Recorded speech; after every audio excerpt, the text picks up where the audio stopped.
세리 직업을 가진 마태가 주님 부르심을 받고 제자가 되는 기사를 마태복음을 쓴 마태가 직접 소개하고 있습니다.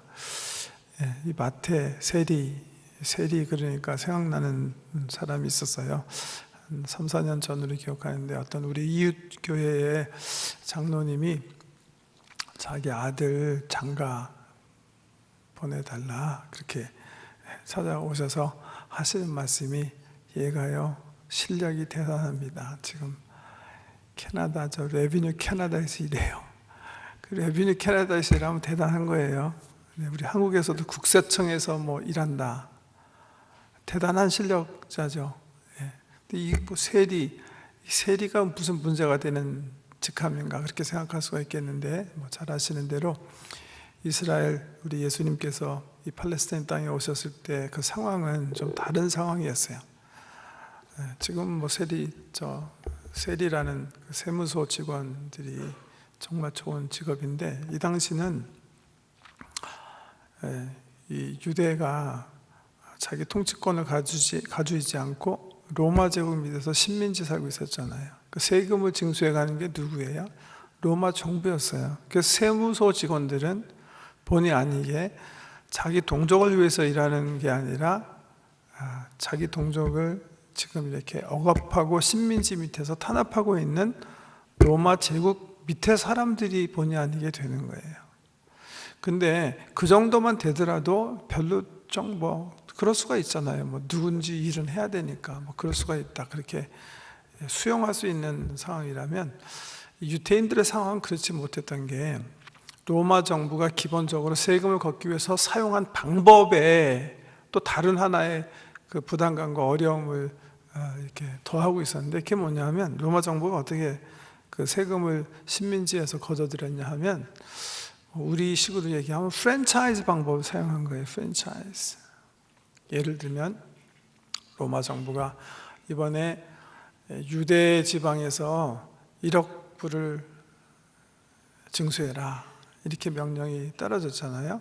근데 그 명령을 예를 들면 헤롯 왕한테 이제 헤롯 왕이 받았다 싶으면 헤롯 왕이 다시 이제 그 세금 징수하는 방법을 이제 로마 정부에서 잘하는 프랜차이즈 방법을 사용하는 거예요. 그래갖고 지금 요 유대 땅덩어리에 예를 들면 갈릴리, 남왕국, 예루살렘, 남유다, 사마리아 등등 해가지고 세금을 걷는데 이를테면 4등분으로 나눴으면 그러면 2,500만 불씩 걷으면 1억 되잖아요. 근데 그렇게 걷지 않고 딱 2배 받았다는 거예요. 어떤 때는 그러니까 이쪽에서 5천, 이쪽에서 5천, 이쪽에서 5천, 이쪽에서 5천. 그러니까 헤롯이 징수할 때는 1억을 징수하는 게 아니라 2억을 징수하는 거예요. 근데 헤롯이 역시 이제 프랜차이즈로 나눠줬기 때문에 이를테면 그 갈릴리에서 세금 걷는 사람이 그냥 자기 분담금 5천만 거두면 참 좋겠는데 그렇게 하지 않고 또 웃돈 붙여가지고 그게 또 1억이 돼버리는 거예요. 그래갖고 프랜차이즈가 한 서너 번 내려가면 본의 아니게 로마 정부에서 거치는 돈은 1억이라면 실질적으로 이 땅에서 징수하는 돈은 4억까지도 되는, 기억하시죠? 누가복음 19장에 보면 마태와 비슷한 직종의 삭개오라는 세리장, 직급으로는 이 사람보다 더 높은 사람이죠. 세리장이 예수님을 만나게 돼요. 그래서 삶을 새롭게 하고 정말 주님을 쫓게 되는데 그분이 그렇게 얘기하잖아요. 선생님, 예수님, 내가 지금 토색해서 본 돈이 있으면 4배로 갚겠습니다. 그렇게 얘기하잖아요. 근거 있는 그 회개예요. 왜냐하면 실질적으로 사람들이 그만큼 많이 피해를 입혔기 때문에. 그렇기 때문에 이런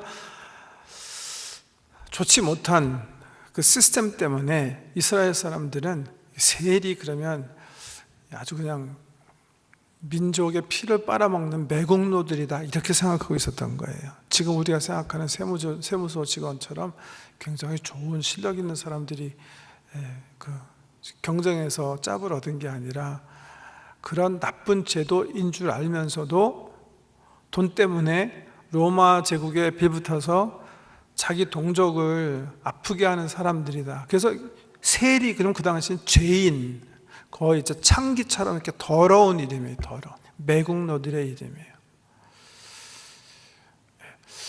그런 그 문화적 환경 속에서 마태가 세관에서 일하고 있었던 거예요. 근데 예수님께서 그 길을 지나가시다가 마태 앞에 서시고 마태를 명하여 말씀하세요.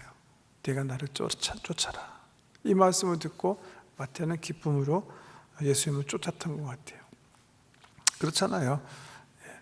누구는 뭐 동족들 이렇게 뭐 등치고 핏바람 먹고 살고 싶었겠습니까? 입에 풀칠하기 위해서 그런 생활을 하다가 나름 마음속에 외로움, 소외감 이런 거 느끼고 살다가 삶에 새로운 기회가 왔을 때 마태는 주저하지 않고 예수를 붙잡은 거예요. 마태로서는 너무나 감사한 일이고 감격스러운 그런 사건인데, 이 사건을 셀레브레이트 하기 위해서 아마 예수님과 제자들을 자기 집에 초청한 것 같아요. 그래서 기쁨의 만찬을 벌리고 있습니다. 근데 누가 초청됐겠어요? 세리니까 뭐 지금 그렇게 사람들한테 손가락질 받는데 그런 비슷한 유의 사람들, 세리들이 온 거예요. 그러니까 마태만 아니라 같은 직종에 있었던 유대인들이 싫어하는 사람들이 이렇게 왕창 모였습니다. 거기서 함께 식사를 하는 것을 이제 그 당시 존경을 받고 살고 있는 바리새인들이 본 거예요.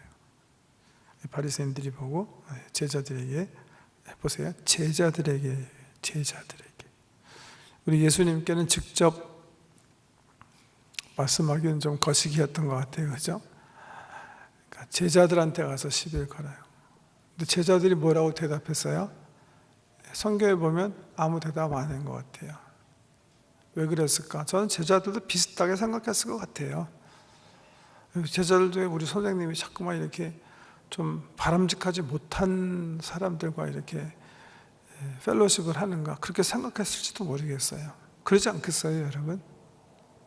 지금 우리 교회에서 교회 지도자들을 세우는데 전체 우리 동포사회가 저 사람 나쁜 사람이야, 좋지 못한 사람이야, 저 사람은 하는 일 자체가 정말 기억질나, 그런 사람 이렇게 우리가 세울 수가 있어요? 당연히 반대하죠. 근데 예수님이 지금 중요한 12사도를 세우는 과정에 그런 클래스에, 그런 어떤 환경 속에 있는 한 사람에게 제안을 하시고 그 사람이 주의 제자가 된 거예요. 그러니까 공동체 자체도 이거 석연치 않게 생각하는 그런 이슈였을지도 몰라요. 바리새인들이 제자들에게 와서 말했는데 제자들은 얘기 안 한 것 같아요. 근데 그 말을 예수님께서 멀리서 들으셨는지, 얘기하는 것을 당신의 능력으로 아셨는지 성경에 보면 예수께서 그 이야기를 들으시고 대답하셨다, 이렇게 하면서 예수님 하신 말씀 두 마디가 오늘 본문인데요, 너무 유명한 말씀이죠. 이렇게 얘기하셨어요. 건강한 자에게는 의사가 쓸데없고 병든 자에게라야 쓸데있느니라. 너희는 가서 내가 긍휼을 원하고 제사를 원하지 아니하노라 하신 뜻이 무엇인지 배우라. 나는 의인을 부르러 온 것이 아니요 죄인을 부르러 왔노라 하시니라. 어떻게 보면 동문서답 같기도 한데 좀 생각해 보면 정말 수사학적인 기가 막힌 대답입니다. 질문은 뭐였죠? 제자들에게 가서 바리새인들이 왜 당신 선생님은 죄인과 세리들과 이렇게 교제하고 즐기느냐, 던진 퀘스천이에요. 왜 즐기냐고 예수님께서 대답하셨습니까? 어떻게 보면 대답 안 하시고 계세요. 지금요 다른 얘기 하시는 것 같아요. 그러면서 불쑥 이런 말씀하세요. 건강한 자에게는 의원이 쓸데없다. 병든 자에게라요 의원이 필요한 게 아니냐. 내가 온 것은 의인을 부르러 온 것이 아니라 죄인을 부르러 왔다. 죄인을 불러 회개케 하기 위해서 왔다. 왜 내가 노는 줄 알아? 내가 노는 이유는 이거야. 이렇게 대답하지 아니하시고 굉장히 중요한 말씀을 하세요. 수사학적으로. 한 가지 확실한 건 있죠. 예수님께서 지금 갈릴리에 오셔서 목회하시는 목회 대상이 누군가, 이거는 이 말씀을 통해서 확실하게 밝히시는 거예요. 목회 대상 누구라고 예수님께서 이렇게 한정, 이렇게 라인을 그시고 계십니까? 자기 자신이 죄인이라고 생각하고 판단하고 고백한 사람이다. 그렇게 예수님께서 말씀하고 계세요. 바리새인이 한 말에는 별로 대답을 안 하시는 것 같은데, 예수님이 이 땅에 오셔서 사역하려고 하는 사역 대상의 범주가 어딘가를 얘기하시는 거예요. 그게 누구예요? 죄인이다, 이렇게 말씀하고 계세요.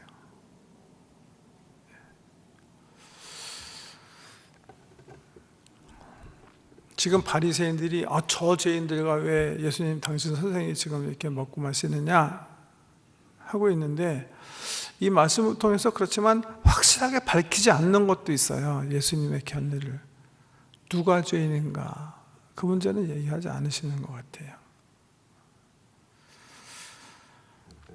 밝히시는 거 하나는 확실한 것 같아요. 내가 목회하려는 그 대상의 범주가 어떤 건가, 내 목회의 혜택을 받을 사람이 누군가는 확실하게 얘기하세요.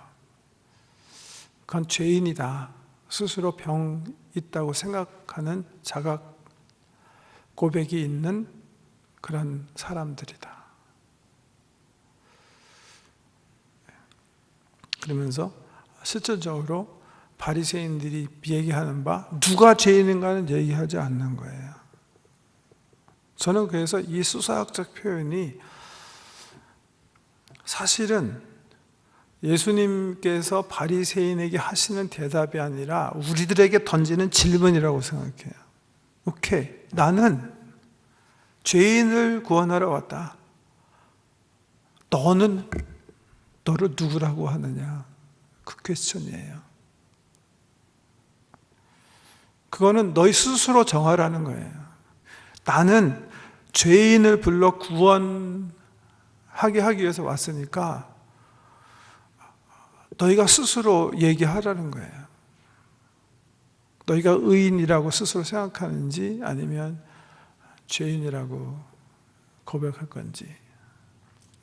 성경을 읽어보면 우리가 보통 이제 예수 믿는 사람들이 성경 읽으면서 성경에 뭐 하나님이 누구시냐, 하나님의 계획이 뭐냐, 하나님에 대해서 알기 위해서 성경을 읽는다고 그러는데, 사실 읽어보면 성경은 오히려 이럴 때가 많아요. 우리한테 질문을 하세요. 너는 어디 있느냐? Where art thou, 아담? 아담아, 내가 지금 어디 있느냐? 너는 나를 누구라고 하느냐? 네가 나를 사랑하느냐? 성경은요, 사실은요, 하나님께서 우리에게 던지시는 질문 같은 책이기도 해요. 여기서 우리 예수님이 던지시는 질문이 또 하나 있어요. 너는 너를 누구라고 하느냐? 그러시면서 자기 목회 범주를 한정 지으시면서 뭐라 하시냐면, 나는 죄인에게 관심이 있다. 자기 스스로 죄인이라고 자각하고 도움을 필요로 하는 사람을 불러 회개시키고 구원하기 위했다, 이렇게 얘기하는 거예요. 우리가 이 세상 살아가면서 알아야 될 지식이 굉장히 많습니다. 그래서 공부 많이 하고 여러 가지 지식들을 습득하는데, 그런 지식 중에 정말 중요한 지식이 하나 있습니다. 내 자신에 대한 지식이고, 하나님의 시각에서 나를 발견하는 지식이에요. 이 지식은 정말 중요한 게, 이 지식이 없으면 정말 죽습니다. 정말 죽는 지식입니다. 여기 보면 참 아이러니컬한 게, 우리 보통 뭐 바리새인 그런 회칠한 무덤이다, 예수님께서 그렇게 판단하셨으니까 이것들은 다 위선자들이고 뭐. 여러분, 지금 바리새인이 우리 교회에 추석했으면 이 사람들은 정말 존경받는 사람일 거예요. 거기에 우리 예수님의 크리티시즘에 충격이 있는 거예요.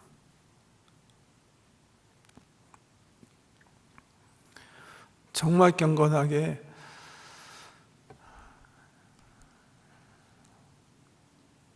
타의 모범이 되는 그런 사람으로 정말 존경받는 사람들이었어요. 실질적으로 사실은 이게 불가사의로 다가와야 돼요. 그냥 충격이었어요. 예수님께서 바리새인 서기관들처럼 정말 열심히 신실하게 거룩하게 사는 사람들을 향해서 너희가 회칠한 무덤이 아니냐, 너희가 위선자가 아니냐, 함부로 이렇게 우리가 멀리서 이놈들은 다 위선자야, 나쁜 놈들이어서 그렇게 생각하지 마시라는 거예요.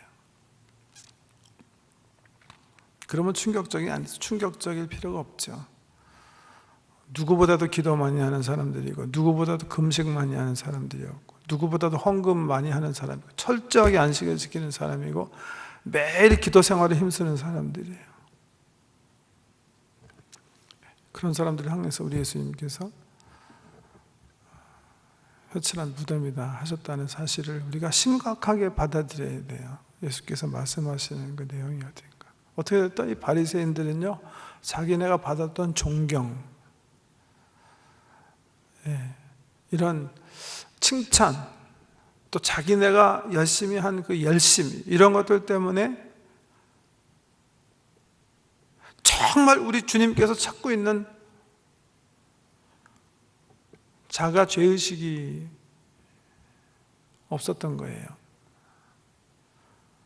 정말 다른 건 없더라도 있어야 되는 건데,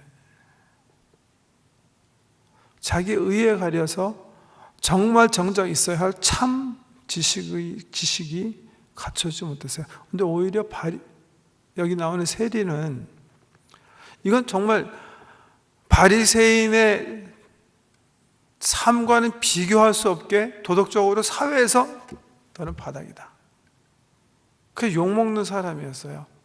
근데 그 환경이 오히려 이분들로 하여금 자의식 속에 나는 죄인이야, 나는 정말 욕먹어도 마땅히 하는 그 주님 그 목회 대상에 포함시키는 자기 스스로가 죄인인 것을 깨닫고 부끄러워하고 고백하게 만드는 그 아이러니한 상황을 지금 빚고 있는 거예요.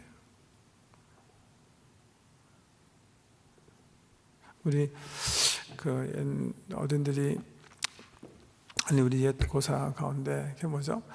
무병조사 일병장수 맞죠?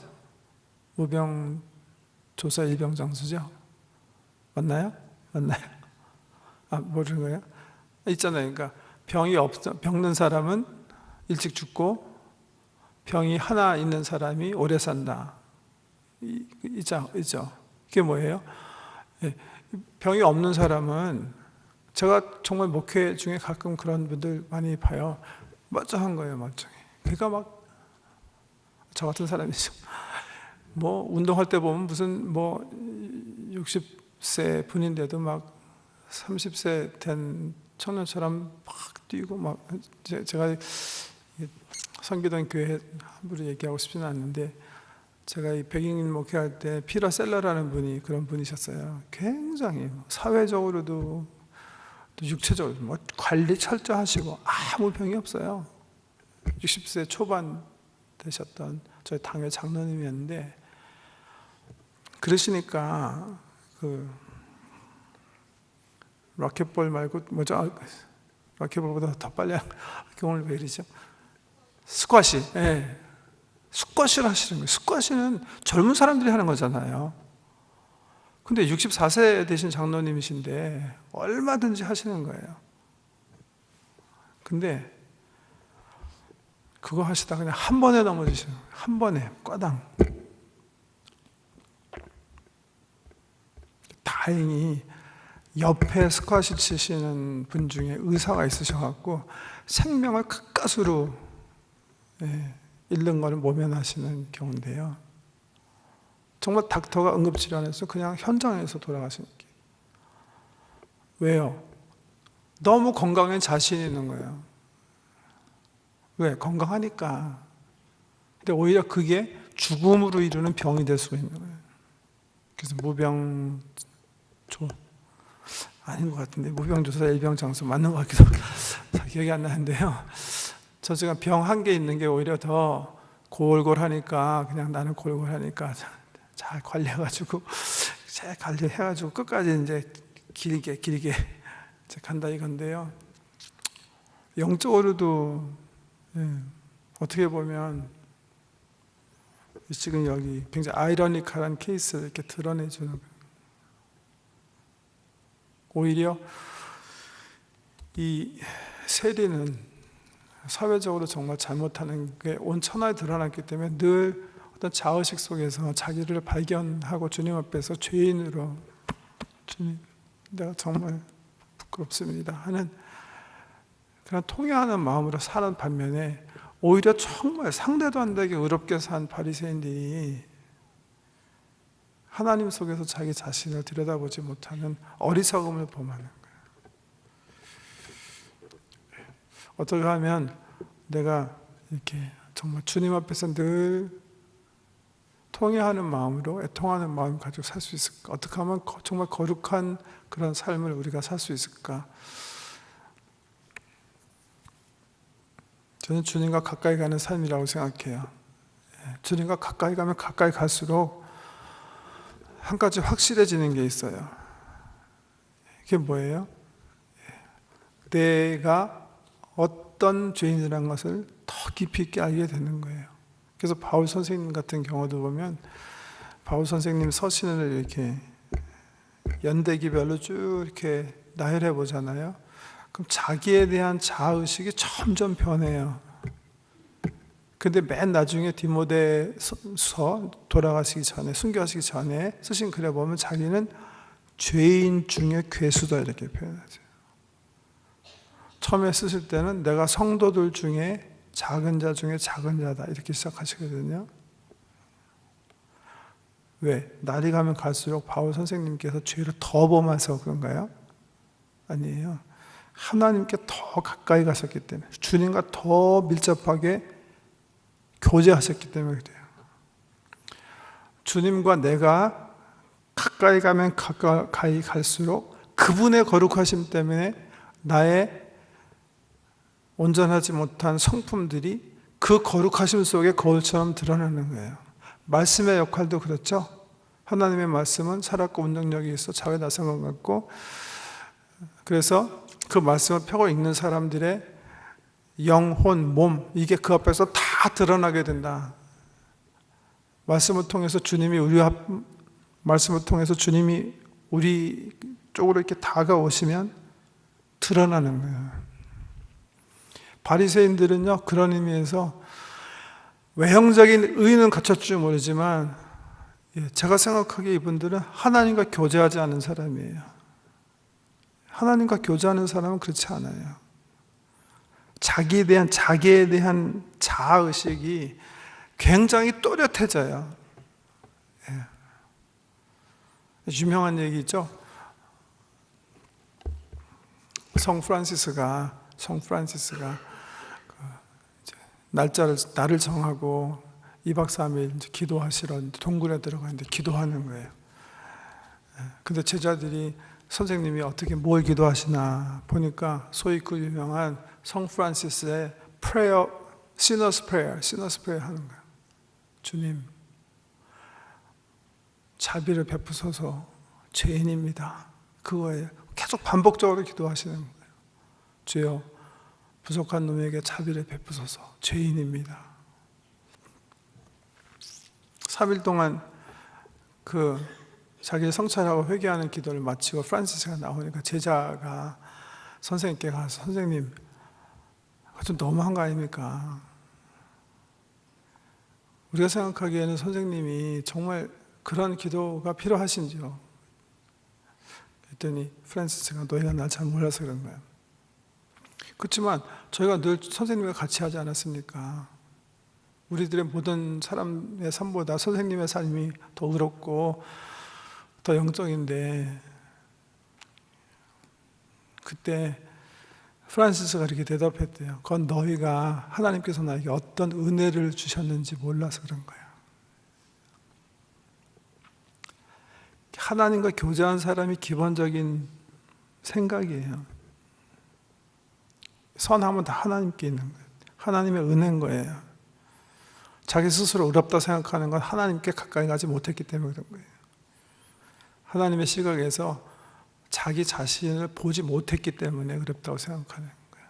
바리새인처럼 주변에 있는 사람이랑 율법의 의로 자기를 비교해서 스스로 잘났다고 생각하면서 하나님 싫어하시는 교만죄를 범하며 사는 거예요. 그 이유의 근본적인 하나님께 가까이 가지 않았기 때문에. 이 말씀은 또 한편으로는요, 시간이 많이 갔으니까, 한 각도에서는 우리가 어떤 사람 전도를 하려고 할 때 어떤 사람에게 우리가 전도해야 하는가도 일러주시는 말씀이에요. 예수님께서 그렇게 얘기하셨잖아요. 내 사역의 범주가 의인이고 병든 자다 그랬잖아요. 우리가 전도할 때도 사실 마찬가지예요. 내 전도 대상자가 지금 처한 환경이나 처지가 self-sufficient해요. 필요가 없는 거야, 아무것도. 구세주가 필요 없다고 느끼는 그런 환경 속에서 철저하게 잘 살아가는 사람들은 전도해도 잘 안 돼요. 전혀 필요를 느끼지 않으니까. 또 어떤 분들에게 전도하면 전도가 잘 돼요. 삶에 구세주가 필요한 사람이 있어요. 그 환경이 지금 당하고 있는 어떤 삶의 문제가 뭔가 도움을 필요로 하는 그런 분들이 계세요. 구세주가 필요한 어떤 상황 속에 있는 분들이 계세요. 그분들에게 찾아가서 전도하는 게